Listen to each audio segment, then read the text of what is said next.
Guys, nandito tayo ngayon sa bodega natin. So ito may dumating tayong, ito yung new version ng Icarus Voltes 5, yung malaki. Nasa 40 inch yata to. So malaki to, laki ng box oh. Check natin ah. Yun oh, may paper siya. Yan, Icarus Voltes 5. Silipin natin guys. Sheesh, angas, ang laki. Laki niya no. Mga idol, amoy bago. May bago siya. Sariwang sariwa. Ito yung head niya. Then may extra handle dito. Then ito yung swords niya. Swords tuloy. Sword niya. Yun o. Angas o. Sheesh. Guys, meron din tayo dito ang M3 Studio Voltes 5. Yan o.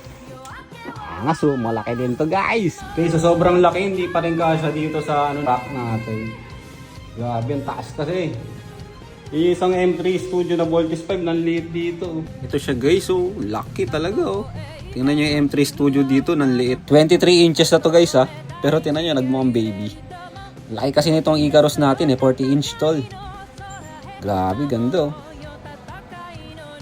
Tapos ito yung sword ng M3 Studio natin. Liit talaga, oh. Ito yung sa Icarus, life size. Tenen, tenen, tenen, tenen. Tenen, tenen, tenen, tenen, tenen.